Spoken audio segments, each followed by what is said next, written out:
recently exonerated after 27 years for being accused and convicted of a crime I had no knowledge of, I had nothing to do with. I was 14 years old. I'm an innocent man, Your Honor, and I have always been an innocent man, Your Honor.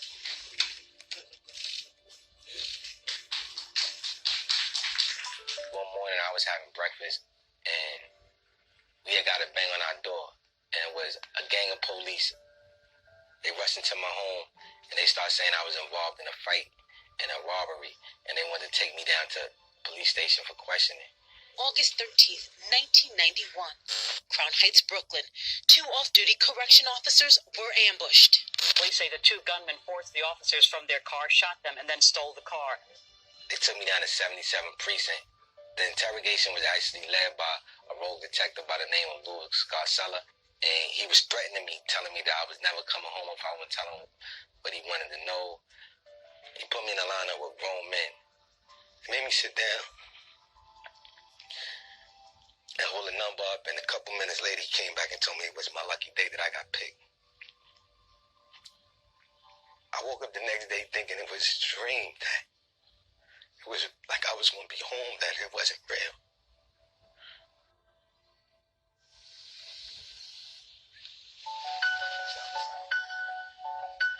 This is where they say that the correctional officer was shot and killed.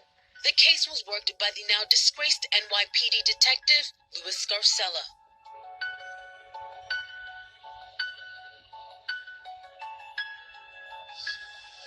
This happened like 4 in the morning. I was in my house sleeping at the time when this happened. The only time I got a chance to speak was before sentencing. And I spoke to the victim's family, and I explained that it's a tragedy if somebody loses their life or get hurt, but I wasn't the one that committed the crime. They wound up sentencing me to 20 years of life. I was a kid. I was a baby.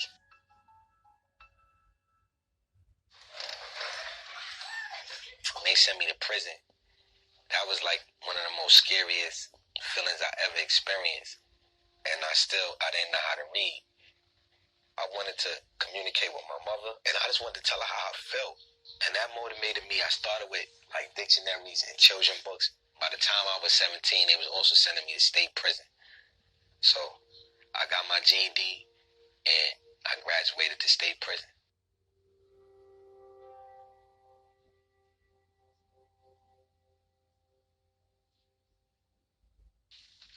We have some more boxes. New boxes came today.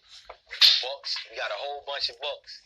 John Bunn is like a nephew to me. When he came out of prison, he wanted to start a book drive. So what I did was offer my home to him. Nice. Reading changed my life. Reading changed my mentality as a person. I wrote my mother one day and I said, they can lock my body, but they can't trap my mind.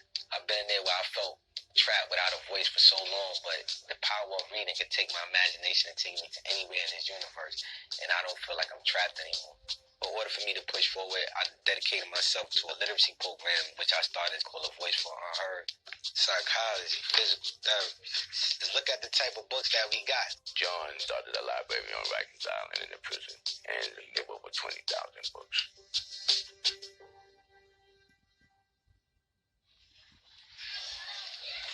Good morning, class. How y'all doing? I really want to travel all over the country and speak to the kids and tell them my story so they can learn from me if they can in any kind of way possible. And that's like my way of giving back. Can anybody tell me what peer pressure is? What's peer pressure? I consider myself a warrior. I don't consider myself weak. I feel like I can adjust to almost any circumstances after I done been through what I've been through, and I could survive it. Let's get a group hug, y'all. One group hug. When I go in them classrooms, when I'm with them babies right now, I'm a symbol of leadership to them. There's no greater feeling than me feeling like I'm existing for a purpose, and this is what gives my life purpose right now. Through my adversity and through my misery, I think like God has presented me with a blessing. So through my nightmare, I usually say I found my dream.